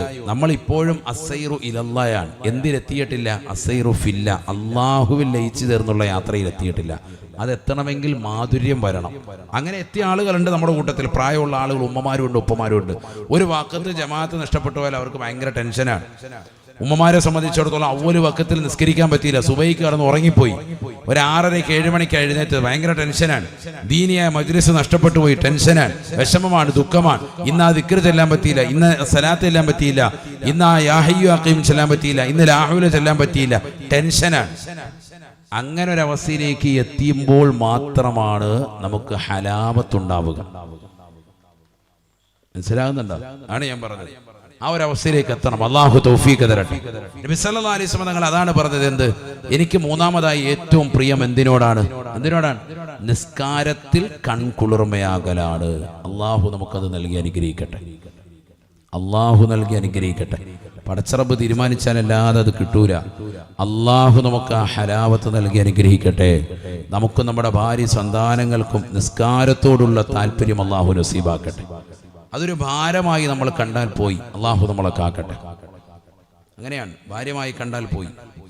നബീന റസൂലുള്ളാഹി സ്വല്ലല്ലാഹു അലൈഹി വസല്ലം തങ്ങൾ പറയുകയാണ്, മൻ ഹാഫള അലൈഹാ കാനത് ലഹു നൂറുൻ വനജാതുൻ വബുർഹാനുൻ വശഫീഉൻ യൗമൽ ഖിയാമ. ആരവൻ നമസ്കാരത്തെ ഗൗനിച്ചുവോ, ആരവൻ നമസ്കാരത്തെ ശ്രദ്ധിച്ചുവോ, അവന് തീർച്ചയായും രക്ഷയാണ്. അവന് തീർച്ചയായും ആഖിറത്തിൽ ലക്ഷ്യസ്ഥാനത്തിലേക്ക് കയറാനുള്ള ചവിട്ടുപടിയാണ്. അവന് നാളെ ആഖിറത്തിൽ ശുപാർശകനാണ് നമസ്കാരം. വമൻ ലം യുഹാഫിദ് അലൈഹാ ലം തകുൽ ലഹു നൂറുൻ. ഈ ദുനിയാവിൽ 5 വഖത്ത് നമസ്കാരം ഗൗനിക്കാതെ കള്ളു കുടിച്ച് നടന്നവനെ, വ്യഭിചരിച്ചവനെ, സിനിമ കണ്ടും സീരിയല് കണ്ടുകൊണ്ടും ഇബാദത്തുകളെ കളഞ്ഞു കുളിച്ചവരെ, മോശപ്പെട്ട ടൂറുകൾ നടത്തിക്കൊണ്ട് ജീവിതത്തെ നശിപ്പിച്ചതായ മുസ്ലിമേ, ലം തകുൽ ലഹു നൂറുൻ, അവന് പ്രകാശമില്ല. എത്രയെത്ര മുസ്ലിം സഹോദരങ്ങളാണ്, എത്രയെത്ര മുസ്ലിം ചെറുപ്പക്കാരാണ്, മുഅ്മിനീങ്ങളാണ്, ഏതെല്ലാം ടൂറുകളിൽ പങ്കെടുക്കുന്നുണ്ട്. ഒരു വഖത്ത് പോലും നമസ്കാരമില്ല. എങ്ങനെയാണ് മുസ്ലിമെ അപകടങ്ങൾ ഇല്ലാതിരിക്കുക? എങ്ങനെയാണ് മുഅ്മിനത്തെ ബുദ്ധിമുട്ടുകളും പ്രതിസന്ധികളും നിന്റെ ജീവിതത്തിൽ അടിക്കടി അള്ളാഹു നൽകാതിരിക്കുക. പടച്ച റബ്ബ് നിന്നോട് ആവശ്യപ്പെട്ടതായ നമസ്കാരം 5 വഖ്തുകൾ കൃത്യമായി അള്ളാഹുവിന്റെ മുന്നിൽ സാഷ്ടാംഗം നമിക്കാൻ നിനക്ക് സാധിക്കാതെ വന്നാൽ ലം തകുല്ലഹു നൂർ, അവന് പ്രകാശമുണ്ടാവുകയില്ല. വലാ നജാതുൻ, നാളെ ആഖിറത്തിൽ കത്തിജ്വലിക്കുന്ന സൂര്യനെ തലയ്ക്ക് മീതെ കൊണ്ടുവന്ന് വിചാരണ ചെയ്യുന്ന ഘട്ടത്തിൽ ഒരു രക്ഷയുടെ കവചവും അല്ലാഹു നിനക്ക് നൽകുകയേ ഇല്ല. ഒരു രക്ഷാമാർഗവും അല്ലാഹു നിനക്ക് തുറന്നു നൽകുകയില്ല. വലാ ബുർഹാനുൻ വലാ ശഫീഉൻ യൗമൽ ഖിയാമ, നാളെ ഖിയാമത്ത് നാളിൽ നിനക്കൊരു ശുപാർശകനായിട്ട് ഒരാൾ പോലും ഉണ്ടാവുകയില്ല. കാരണം നീ നമസ്കാരത്തെ ശ്രദ്ധിക്കാത്തവനാണ്, ഗൗനിക്കാത്തവനാണ്. അല്ലേ? ഇന്നത്തെ തലമുറകൾ അങ്ങനെയല്ലേ? ആരാ നിസ്കാരം ശ്രദ്ധിക്കുന്നത്? 3 നേരത്തിൽ 1 നേരം ഭക്ഷണം ഒഴിവാക്കിയാൽ ഉമ്മമാര് ചോദിക്കുന്ന കാലഘട്ടം. മോനെ എന്താണ് നീ രാത്രി കഴിക്കാതെ ഇന്നലെ കിടന്നത്? അതുകൊണ്ട് രാവിലെ 2 ദോശ കൂടി മോനെ കഴിക്കണേ എന്ന് പറഞ്ഞ് 2 ദോശ കൂടി ചുട്ടു കൊടുക്കും ഉമ്മ. തലേന്ന് ഇശാ പോലും നിസ്കരിച്ചിട്ടില്ല, മഗ്രിബ് നിസ്കരിച്ചിട്ടില്ല, എവിടെയൊക്കെ കറങ്ങി നടന്നു മകൻ, ഏതൊക്കെയോ പോസ്റ്റ് മറിച്ചിട്ട് കഥ പറഞ്ഞിരുന്നു അവൻ. MDMA LSD അടക്കമുള്ള ലഹരി പദാർത്ഥങ്ങൾ ഉപയോഗിച്ചുകൊണ്ട് നിലകൊണ്ടു മക്കൾ. അപ്പ ചോദിക്കുന്നില്ല, ഉമ്മ ചോദിക്കുന്നില്ല. ഇന്നത്തെ നവസമൂഹം കഴിഞ്ഞ ഓണത്തിന് കണക്കെടുത്ത് പരിശോധിച്ചു നോക്കിൻ, എത്ര ചെറുപ്പക്കാരാണ്, എത്ര ആളുകളാണ് കള്ളുകുടിച്ചത്. ഇതുവരെ ഇല്ലാത്ത റെക്കോർഡുകളാണ്. റെക്കോർഡ് ഭേദിച്ചു കളഞ്ഞു ഈ കഴിഞ്ഞ ഓണത്തിന് കുടിച്ചതാകുന്ന കണക്ക്. അത്രയേറെ കോടിക്കണക്ക് രൂപയുടെ മദ്യമൊഴുകി. അള്ളാഹു നമ്മളെ കാത്തു സംരക്ഷിക്കട്ടെ. എവിടെയാണ്? ആരാണ് ഈ കുടിക്കുന്നത്? ആരാണ് ഇതിന്റെയൊക്കെ പിന്നിൽ പ്രവർത്തിക്കുന്നത്? MDMAയും LSD അടക്കമുള്ള ലഹരി പദാർത്ഥങ്ങൾ ഉപയോഗിച്ച് ഒരു ഭാഗത്ത് ക്യാമ്പസുകളിൽ ചെറുപ്പക്കാരാകുന്ന യുവാക്കളും യുവതികളും മാരകമാകുന്ന രോഗങ്ങൾ കടിമപ്പെടുന്ന കാലഘട്ടം. മറ്റൊരു ഭാഗത്ത് ക്യാമ്പസുകൾ തന്നെ സ്വവർഗരതി അനുരാഗികളായി പെൺകുട്ടികൾ മാത്രം പഠിക്കുന്ന കലാലയത്തിലേക്ക് മക്കളെ പറഞ്ഞു വിട്ടിട്ട് പോലും പെൺകുട്ടികൾ കൂടെ പഠിക്കുന്ന പെൺകുട്ടികളുമായി ശാരീരിക ബന്ധത്തിൽ ഏർപ്പെട്ട് സ്വയംഭൂ അണിഞ്ഞ് എനിക്കെന്റെ കൂട്ടുകാരികളുമായി തന്നെ ജീവിച്ചാൽ മതി, ഞാൻ അവളുമായി തന്നെ വിവാഹം കഴിച്ചുകൊണ്ട് ജീവിക്കാൻ അവകാശപ്പെടുന്നു, ഇന്ത്യ രാജ്യത്ത് അതിനുള്ള സ്വാതന്ത്ര്യമുണ്ട് എന്ന് പറഞ്ഞ് അവകാശത്തെ ഉയർത്തിപ്പിടിച്ചുകൊണ്ട് സ്വന്തം മാതാപിതാക്കൾക്ക് വെല്ലുവിളിയായി കടന്നു വരുന്ന +2 പഠിക്കുന്ന പൊന്നുമോളുള്ള കാലഘട്ടം അല്ലേ? +2 പഠിക്കുന്ന മകളാൻ രംഗത്ത് വരുന്നത്, എന്റെ കൂട്ടുകാരി എനിക്ക് കെട്ടിച്ചു തരണം. ആരോടാ പറയുന്നത്? സ്വന്തം വാപ്പാടും ഉമ്മാടും. BA പഠിക്കാൻ വിട്ട മകനാൻ, അവൻ ഗേ ആയി മാറി. ആണുങ്ങളുമായിട്ട് ശാരീരിക ബന്ധത്തിൽ ഏർപ്പെട്ട് സ്വയംഭൂ അണിയുന്ന അവസ്ഥ. കുണ്ടന്മാരെ കാണണം അവര് എല്ലാ ദിവസവും, എന്നാലേ മനസ്സിനൊരു റാഹത്തുള്ളൂ. അങ്ങനെ നടക്കുന്ന ടീംസ്. അതിലൂടെ എന്തുണ്ടായി? പുതിയ തലമുറകൾ വഴിപിഴച്ചു പോയി. അള്ളാഹു നമ്മളെ കാക്കുമാറാവട്ടെ. സ്ത്രീകളുമായി ലൈംഗിക ബന്ധത്തിൽ ഏർപ്പെട്ടു വേഴ്ചകൾ നടത്തിയിട്ട് സംതൃപ്തി അടയുന്ന ലെസ്ബീനികൾ അധികരിച്ച കാലഘട്ടം. ഇന്നത്തെ തലമുറ മനസ്സിലാക്കണം നമ്മൾ. ഇപ്പൊ പുതിയതാകുന്ന കണ്ടുപിടുത്തങ്ങളിൽ വരുന്നു, കുട്ടികൾ ജനിക്കുമ്പോൾ അവർക്ക് പ്രത്യേകമായി കളിക്കോപ്പുകളൊന്നും വേണ്ടതാനും. എന്ന് പറഞ്ഞാൽ സാധാരണ ആൺകുട്ടികൾക്ക് സ്പൈഡർമാൻ മറ്റുള്ളതൊക്കെയാണ് ഇഷ്ടം അല്ലെ? എവിടെയെങ്കിലുമൊക്കെ വലിഞ്ഞു കയറി എല്ലാം നശിപ്പിക്കണം, ഹലാക്കാക്കണം. പെൺകുട്ടികളോ ബാർബി മറ്റു തുടങ്ങിയിട്ടുള്ളതാകുന്ന ചെറിയ നല്ല രൂപത്തിലും ഭാവത്തിലുള്ള പ്രതിമകളൊക്കെയാണ് ചെറിയ കുട്ടികൾക്ക് ഇഷ്ടം. ഇനി അങ്ങനെയല്ല വേണ്ടത്. പുതിയ തലമുറകൾക്ക് എന്തുണ്ടാവട്ടെ? കളിക്കോപ്പുകൾ ഒരു രൂപത്തിലോ ഭാവത്തിലോ ഒന്നും ഇല്ലാത്തത് വരട്ടെ. കുട്ടികൾ ഇങ്ങനെ ഏതെങ്കിലും ഇഷ്ടമുള്ള കളിപ്പാട്ടങ്ങളൊക്കെ തിരഞ്ഞെടുത്ത് കുറെ നാളാകുമ്പോൾ അവന് തന്നെ സ്വയമേ തോന്നണം, എനിക്ക് എന്തായി ജീവിക്കണം. ഒരാണിന് തോന്നുകയാണ് എനിക്ക് പെണ്ണായി ജീവിക്കണം തോന്നിയാൽ അങ്ങനെ ജീവിക്കട്ടെ എന്ന്. ഒരു പെണ്ണിന് തോന്നുകയാണ് എനിക്കിനി ആണായി ജീവിക്കണം തോന്നിയാൽ ശസ്ത്രക്രിയ ചെയ്തിട്ട് അവൻ അങ്ങനെ സ്വയം തന്നെ മാറട്ടെ. അങ്ങനെയുള്ള കാലഘട്ടത്തിലേക്കാണ് ഇന്നത്തെ തലമുറ മാറുന്നത്. അള്ളാഹു നമ്മുടെ മക്കളെ കാക്കട്ടെ. പുതിയ തലമുറ അതാണ് ആവശ്യപ്പെടുന്നത്. കോളേജുകളിലേക്ക് കയറി ചെല്ലുമ്പോൾ അവിടെയുള്ളതാകുന്ന ചിത്രങ്ങളുമൊക്കെ അത്തരത്തിലുള്ളതാകുന്ന ചിന്താധാരകളിലേക്ക്, പുതുധാരകളിലേക്ക് പോവാൻ. മതത്തിൻ്റെതാകുന്ന ചങ്ങലകൾ പൊട്ടിച്ചെറിയാം, സ്വാതന്ത്ര്യത്തോടുകൂടി നമുക്ക് സ്വൈരവിഹരിക്കാം. കോളേജുകളുടെ ക്യാമ്പസുകൾ എഴുതി വച്ചിരിക്കുന്നതാകുന്ന ഡയലോഗുകളാണ് ഞാൻ ഈ പറയുന്നത്. എന്നിട്ട് എന്താ കൊടുത്തിരിക്കുന്ന ചിത്രം? ഒരാണും ഒരു പെണ്ണും കെട്ടിപ്പിടിച്ച് നഗ്നയായി പുളകിതമായി ചുംബനം വെച്ച് നിലകൊള്ളുന്ന ചിത്രവും കൊടുത്തിട്ടാണ് അതിനടിയിൽ എഴുതി വച്ചിരിക്കുകയാണ് എന്ത്? മതത്തിന്റെ ചങ്ങലകൾ പൊട്ടിച്ചെറിയാം, സ്വാതന്ത്ര്യത്തോടുകൂടി സ്വൈരത്തോടുകൂടി വിഹരിക്കാം. എന്ന് പറഞ്ഞാൽ മതത്തിനൊന്നും ഒരു സ്വാതന്ത്ര്യം ഇല്ല. നല്ല സ്വാതന്ത്ര്യം കിട്ടണമെങ്കിൽ ഇങ്ങനെ റാഹത്തായിട്ട് മിങ്കിളാകണം. പിന്നെ എവിടെ വരും? അള്ളാഹു നമ്മളെ കാക്കട്ടെ. എവിടേക്ക് എത്തിയുന്ന സഹോദരങ്ങൾ?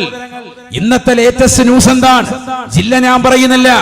+2 പഠിക്കുന്നതാകുന്ന പെൺകുട്ടിയെ വർഷങ്ങളായി പീഡിപ്പിക്കുന്നതാകുന്ന സഹോദരന്റെ ചരിത്രമാണ് ഇന്നത്തെ രാത്രിയിൽ ന്യൂസ് അവറുകൾ, ചാനലുകൾ ചർച്ചയ്ക്ക് എടുത്തിട്ടുള്ളത്. എവിടെയാണ് എത്തിയിരിക്കുന്നത്? +2 പഠിക്കുന്നതാകുന്ന പെൺകുട്ടിയെ കഴിഞ്ഞ 3-4 വർഷങ്ങളായിട്ട് സഹോദരൻ പീഡിപ്പിച്ചുകൊണ്ടിരിക്കുകയാണ്. 3-4 വർഷം എന്ന് പറയുമ്പോൾ ഏകദേശം 8ാം ക്ലാസ് മുതൽ തുടങ്ങിയിട്ടുണ്ടെന്നർത്ഥം. അള്ളാഹു കാക്കട്ടെ. സ്വന്തം സഹോദരൻ, ഒരേ ചോരയിൽ പിറന്ന പെങ്ങളെ പീഡിപ്പിക്കുന്ന കാലഘട്ടം, ഉമ്മമാരെ പീഡിപ്പിക്കുന്ന കാലഘട്ടം, മക്കളെ കാഴ്ചവെക്കുന്ന, മറ്റുള്ളവർക്ക് കാഴ്ചവെച്ചിട്ട് അതിൻ്റെതാകുന്ന സമ്പാദ്യം കൊണ്ട് ജീവിതം റാഹത്താക്കാൻ വേണ്ടി വെമ്പൽ കൊള്ളുന്നതാകുന്ന രക്ഷിതാക്കളുടെ കാലഘട്ടം. കൊച്ചിയിലേക്ക് മലബാറിന്റെ ദേശങ്ങളിൽ നിന്ന് വണ്ടി കയറിയിട്ട് കൊച്ചിയിൽ വന്നുകൊണ്ട് MDMAയും LSDയും കച്ചവടം നടത്തിയിട്ട് ഈ അടുത്ത് പിടിക്കപ്പെട്ടു ദമ്പതിമാരെ. കോടിക്കണക്കിന് രൂപയുടേതാകുന്ന MDMA ലഹരി ഉപയോഗമാണ് അവർ സമൂഹത്തിൽ നടത്തിക്കൊണ്ടിരിക്കുന്നത്. ഭാര്യയും ഭർത്താവും മുസ്ലിമീങ്ങളാണ്. എന്താ പരിപാടി? MDMAയുടെ ബിസിനസ്. അള്ളാഹു നമ്മളെ കാക്കട്ടെ. കേൾക്കുമ്പോൾ അവർക്ക് MBBS പഠിക്കുന്ന എന്തോ വലിയ കോഴ്സാണ്. മാരകമാകുന്ന ലഹരി ഉൽപ്പന്നങ്ങളാണ്. അത് കച്ചവടം ചെയ്യാൻ, അത് സമൂഹത്തിൽ വിപണനം നടത്തുന്നതിന്റെ വലിയ മുതലാളിമാരായി നിലകൊള്ളാണ് ആര്? ഭാര്യയും ഭർത്താവും. എന്നിട്ട് ഈ പൈസ കിട്ടിയിട്ടോ, ഇത് ഹറാമായ പൈസ കിട്ടിയിട്ടോ സ്വന്തം മക്കളുടെ വാവളിച്ചിട്ട് ചോറ് വെച്ചു കൊടുക്കുക. ഇതിനേക്കാൾ വലിയ നരകം വേറെ വല്ല ഒഴിക്കുവാണ്. നരകം വിലയ്ക്ക് വാങ്ങാൻ. അള്ളാഹു നമ്മളെ കാത്തു സംരക്ഷിക്കട്ടെ. നബി സല്ലല്ലാഹു അലൈഹി വസല്ലം തങ്ങൾ എന്ത് ചെയ്യരുതെന്ന് പറഞ്ഞോ അത് മുഴുവനും ഈ ഉമ്മത്തങ്ങ് ഏറ്റെടുത്തു. എന്തെല്ലാം ചെയ്യണം, ഏതെല്ലാം നന്മകൾ വേണമെന്ന് പറഞ്ഞോ അത് മുഴുവനും പരിപൂർണമായി ഒഴിവാക്കി. അല്ലേ? എന്താണ് നമ്മുടെ അവസ്ഥ? എന്നാൽ നമ്മളിലുള്ള നന്മകളൊക്കെ ഇന്ന് മറ്റുള്ളവർ എടുക്കാൻ. നബിദിനത്തിന്റെ ശ്രേഷ്ഠമായ ആഘോഷം വരുമ്പോ ഹൈന്ദവ സഹോദരിയാകുന്ന ഒരു പെണ്ണ് കണ്ടില്ലേ, ഓടി വന്നിട്ട് അതിലുള്ളതാകുന്ന മുസ്ലിം സഹോദരനെ ചേർത്ത് നിർത്തി അണച്ചവനൊരു ചുംബനം നൽകി നോട്ടുമാല കൊണ്ട് സ്വീകരിച്ചത് നേർക്കാഴ്ചയായിട്ട് മുസ്ലിം സമുദായം കണ്ടില്ലേ. നന്മകളെ, മുസ്ലിം സമുദായത്തിന്റെ നന്മകളെ സംശീകരിക്കപ്പെട്ടു. സഹോദര സമുദായത്തിലുള്ളതാകുന്ന ആളുകൾക്ക് വരെ മുഹമ്മദ് നബി ആരാണെന്നുള്ള തിരിച്ചറിവ് അവർക്കുണ്ടായി. പ്രായം ചെന്ന ഒരു ഉമ്മ, ഊന്നുവടി കുടിച്ചുകൊണ്ട് നടക്കുന്നതാകുന്ന ഒരു ഉമ്മ, കുനിഞ്ഞു നടക്കുന്നതാകുന്ന ഉമ്മ, ശരീരത്തിൽ പോഷകാഹാരക്കുറവ് മൂലം എല്ലുകൾ ഉന്തി നിലകൊള്ളുന്ന പ്രായം ചെന്നതാകുന്ന കണ്ണുകുഴിഞ്ഞതാകുന്ന ഉമ്മ, അവരുടെ മടിത്തട്ടിൽ അവരുടേതാകുന്ന വസ്ത്രത്തിൽ അവർ ഒളിപ്പിച്ചു വെച്ചിരിക്കുകയാണ് നല്ല സുന്ദരമാകുന്ന മിഠായികൾ. അത് കൊണ്ടുവന്നിട്ട് ഒരു ബക്കറ്റിലേക്ക് നിക്ഷേപിക്കാൻ. എന്നിട്ട് അവർ 2 കൈകളും ഉയർത്തിയിട്ട് പ്രാർത്ഥിക്കുന്നുണ്ട്, അടുത്ത വർഷം ഞാൻ ജീവിച്ചിരുന്നില്ലെങ്കിലോ, ജീവിച്ചിരിക്കാനുള്ളതാകുന്ന ഒരു അവസരത്തിന് വേണ്ടി അവർ കേഴുകയാണ്. സഹോദര സമുദായത്തിലുള്ളതാകുന്ന അമ്മമാർക്ക് കിട്ടിയ ഒരു ആത്മീയമാകുന്ന ഒരാവേശം എന്തേ നമ്മുടെ തലമുറകൾ നഷ്ടപ്പെട്ടു പോയി? നമുക്ക് നഷ്ടപ്പെട്ടു പോയി. നമ്മൾ ഇതിനെല്ലാം എതിർത്തിട്ട് ഒരു ഭാഗത്ത് നടക്കാൻ ദീനിയാകുന്ന ഒരു കാര്യങ്ങളുമില്ല. ഒരു 10 സലാത്ത് പോലും ചെല്ലൂല.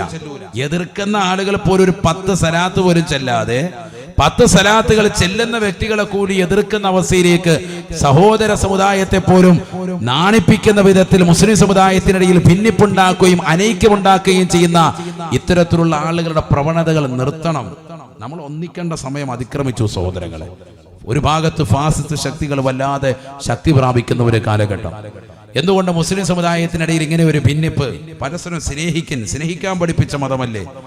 പുണ്യ നബി കാരുണ്യത്തിന്റെ പ്രവാചകനല്ലേ? ലോകം മുഴുവനും കാരുണ്യം വാരി വിതറിയ വ്യക്തിയല്ലേ? എല്ലാ സൃഷ്ടിജാലങ്ങളോടും, എല്ലാ മതവിഭാഗങ്ങളോടും, മാനവരോ സമൂഹത്തോടും മാനവികത എന്താണെന്ന് ലോകത്ത് കാണിച്ചെന്ന പ്രവാചകരല്ലേ? അതുകൊണ്ടല്ലേ ലോകത്തുള്ള മുഴുവൻ ആളുകളും പ്രവാചകരെ വാഴ്ത്തിയത്, പുകഴ്ത്തിയത്? ആരാണ് ഇകഴ്ത്തിയത്? ഏതെങ്കിലും ബുദ്ധിയുള്ള വ്യക്തികൾ ഇകഴ്ത്തിയിട്ടുണ്ടോ? ബുദ്ധിജീവികളാകുന്ന സർവ്വ ആളുകളും മഹത്തുക്കളും രചന നിർവഹിച്ചിട്ടുള്ളതാകുന്ന എല്ലാ മഹാന്മാരും മുഹമ്മദ് നബിയെ കുറിച്ച് നല്ലതുപോലെ വാനോളം പുകഴ്ത്തിയിട്ടുണ്ട്.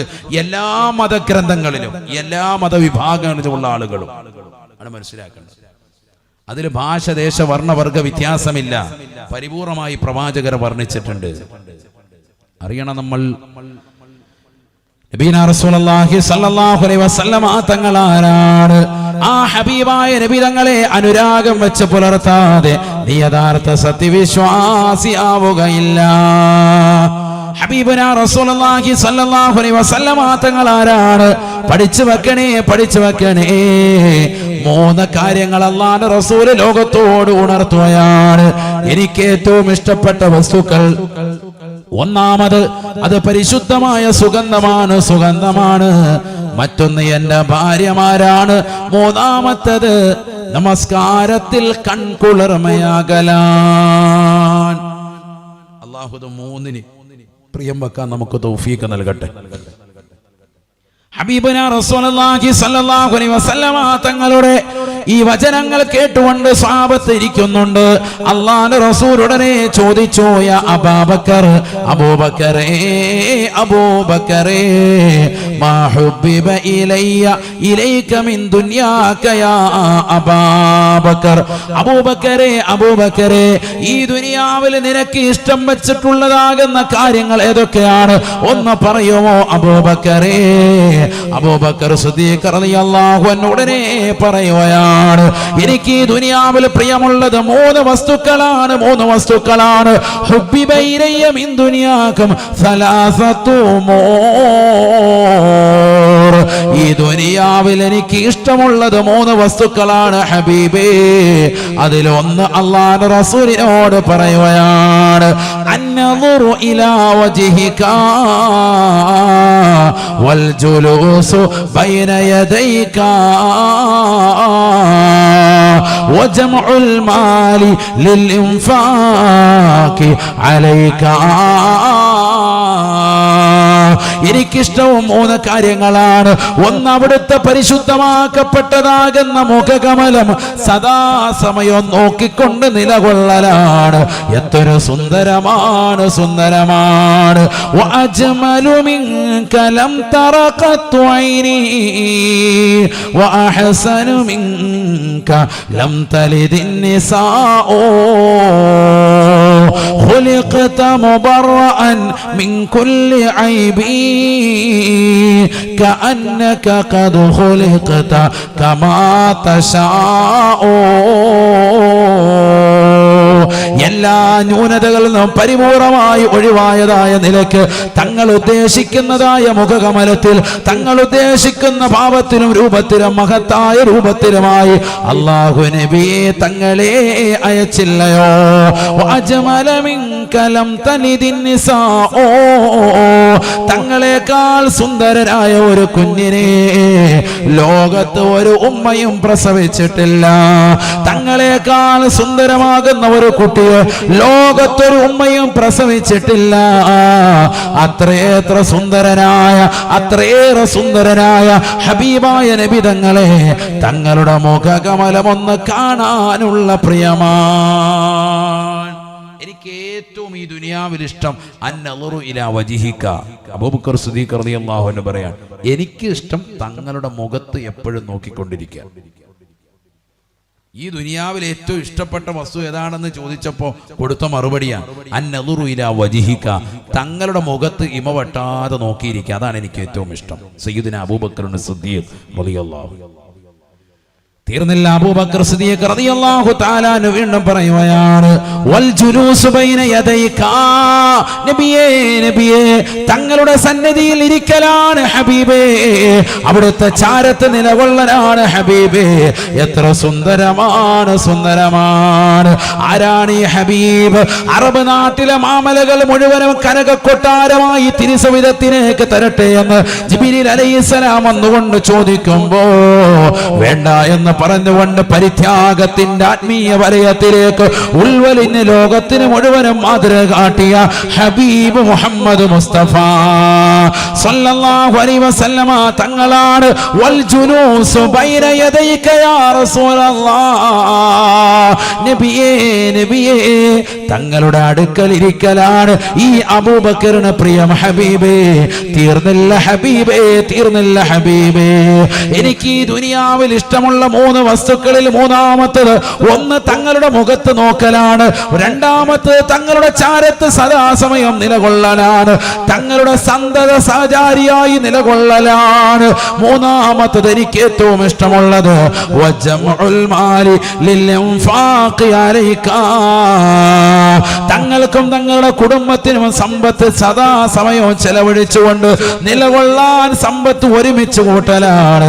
ഞാൻ സമ്പാദിക്കുന്ന സമ്പാദ്യം മുഴുവനും നബിയേ തങ്ങൾക്ക് വേണ്ടിയാണ് ഹബീബേ, തങ്ങൾക്ക് വേണ്ടിയാണ് ഹബീബേ. ഹബീബായ നബി സല്ലല്ലാഹു അലൈഹി വസല്ലമ തങ്ങളോടുള്ള അനുരാഗത്താൽ ലോകത്തോട് വിളിച്ചു പറയുകയാണ് സയ്യിദുനാ അബൂബക്കർ സിദ്ദീഖ് റളിയല്ലാഹു അൻഹു.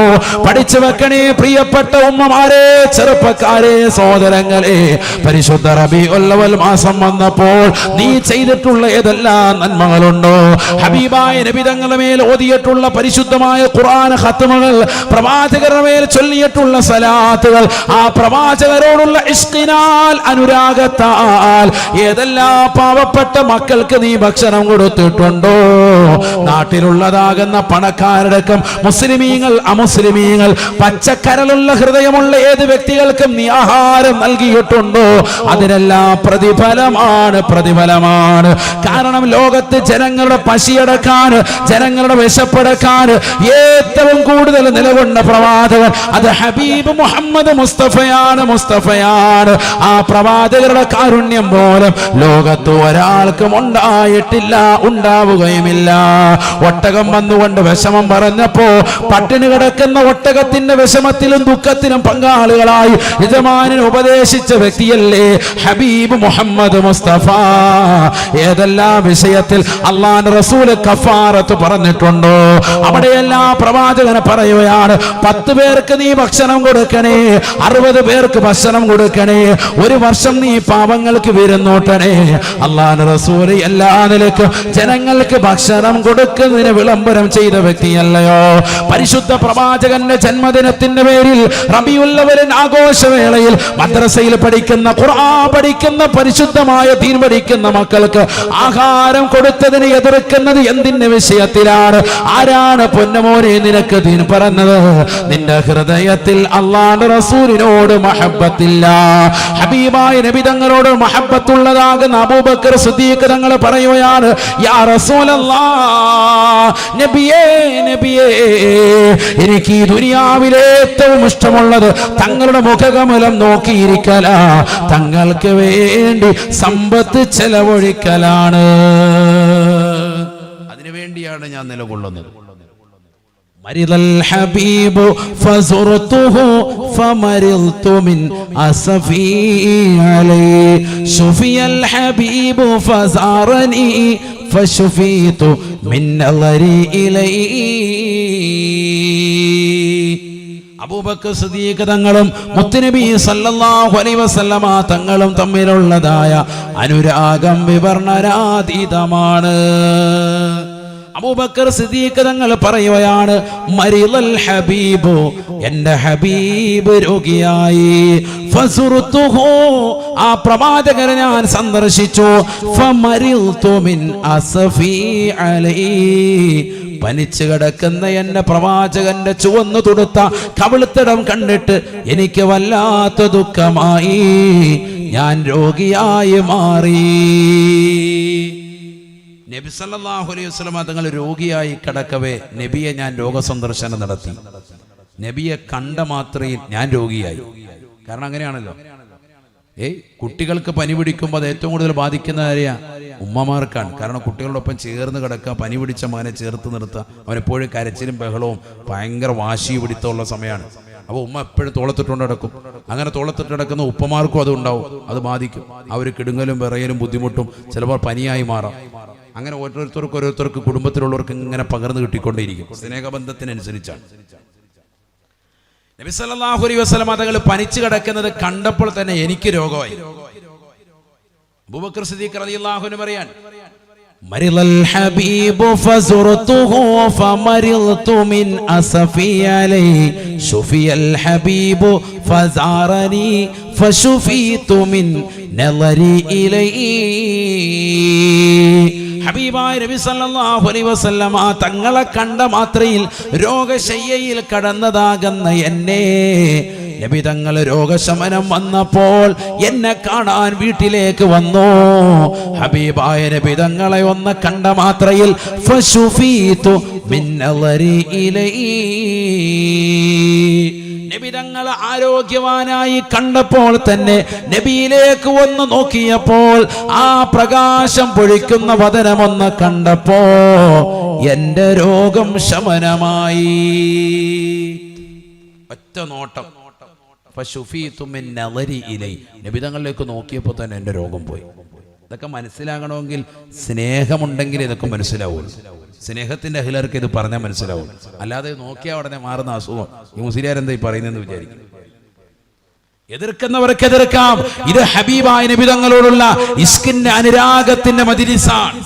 പറഞ്ഞാൽ തിരിയണമെങ്കിൽ പ്രവാചകരോട് ഇഷ്ടം പോലെ ഇഷ്ക് വേണം. എങ്കിലും ഒരല്പമെങ്കിലും പ്രവാചകരോടുള്ള മഹബത്ത് വേണം. എന്നാലും ഇത് പറഞ്ഞാൽ മനസ്സിലാവുള്ളൂ. അല്ലാത്തവന് തലയിൽ കയറൂല.